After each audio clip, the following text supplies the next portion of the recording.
Today on the newscast, the Great Reset, how the push for global government and a digital currency is growing, and why 2030 is such a pivotal year for this sinister agenda. That's coming up.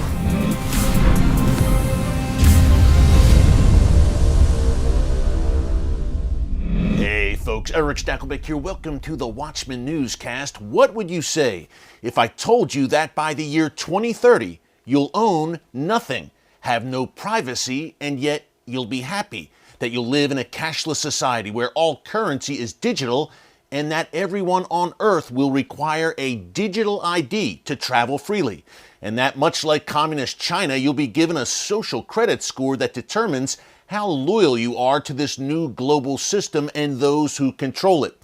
The end game is a one world government. To many, this sounds like something straight out of George Orwell's 1984, but I believe an even better guidepost would be the Book of Revelation and the coming Antichrist-led system. Now, some very powerful global players, led by the World Economic Forum and with the enthusiastic backing of some Western leaders, major corporations, and the UN, are openly promoting this radical transformation of society. They call it the Great Reset. And folks, it's not a conspiracy or a theory when the people behind it are telling you out loud what they intend to do.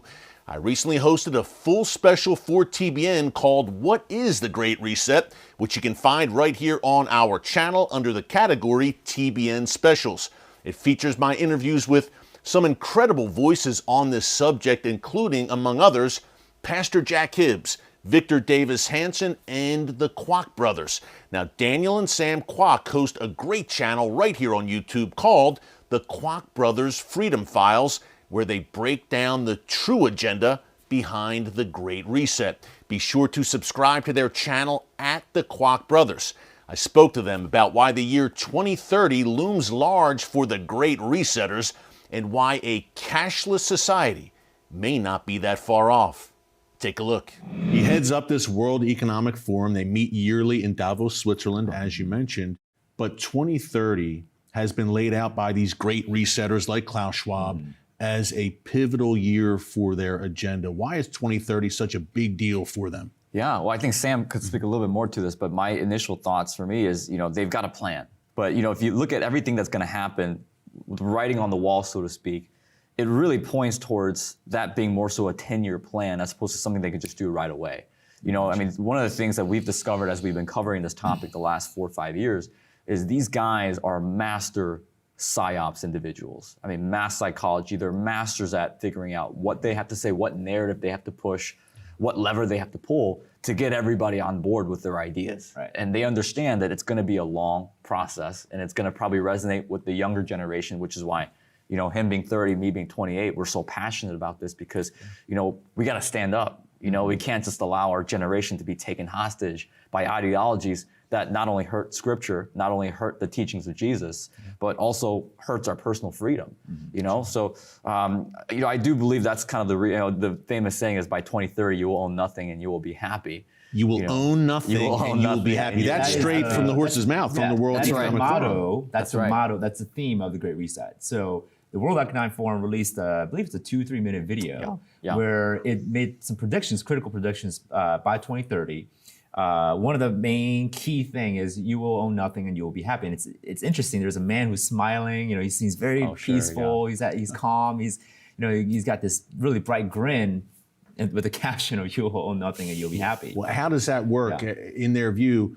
You will own nothing yet you'll be happy. What does that exactly mean? Yeah. Well, they believe in a shared economy, meaning that hey, everyone's going to rent out things, right? So a lot of individuals who I guess criticize people like us who say that's not a good thing. They're saying, well, what if it's a world where it's a lot like Uber, where people don't own their cars, they take an Uber. But my counter argument to that is, well, the Uber driver owns the car, so there's got to be some people who own something. And so if we don't own anything, then well, who will? Digital ID, which you mentioned, Daniel, and digital currency, two concepts that are also very central to the Great Reset agenda. The digital currency, you can see the seeds for that being laid right now. Right. And digital ID as well. Vaccine mandates, I think we're a step in that direction during COVID. Right.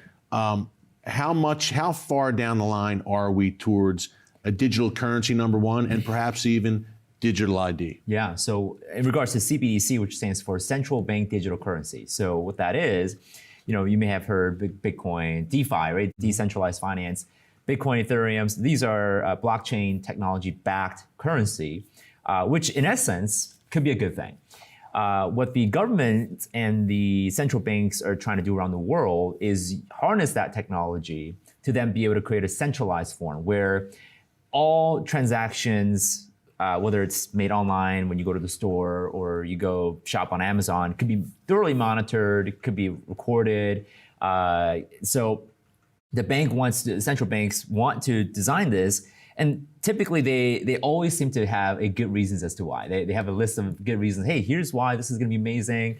It's gonna make transactions efficient, be less costly. We can do cross-border transaction, which actually feeds right into the narrative of eliminating sovereignty borders and making really the world one government. Yeah. But the central bank digital currency, CBDC, the threat of that, it has actually really good ties to the digital IDs because they want to give you money, or they want people who deserve, based on their standards, to have control over their money. So if they don't like what you did or didn't like what you said about them, they can shut your money down or put an expiration date on it and say, hey, your money is only good for the next 30 days, spend it wisely.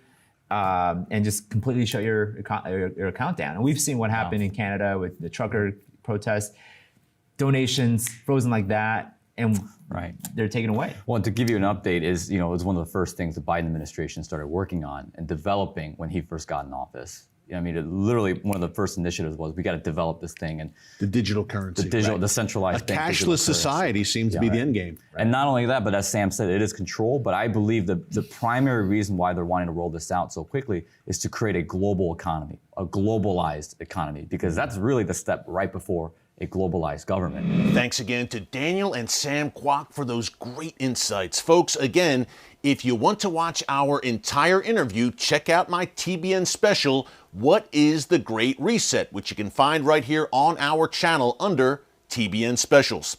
While you're at it, be sure to subscribe to Daniel and Sam's channel here on YouTube at the Kwok Brothers. And also, if you haven't subscribed yet to this channel, we'd love if you could join us here on The Watchman as well for daily commentaries for such a time as this. Prophetic times, Bible times, but through it all, God still sits on the throne. Thanks for joining us here today on The Watchman. Until next time, God bless you. And remember, never hold your peace. Hey everyone, thanks for checking out the Watchman Newscast. Make sure you hit the subscribe button so you never miss an upload, and tap the bell icon so you're notified every time a new video is posted. And don't forget to share your thoughts, insights, and comments below. Thanks for watching. We'll see you back here tomorrow.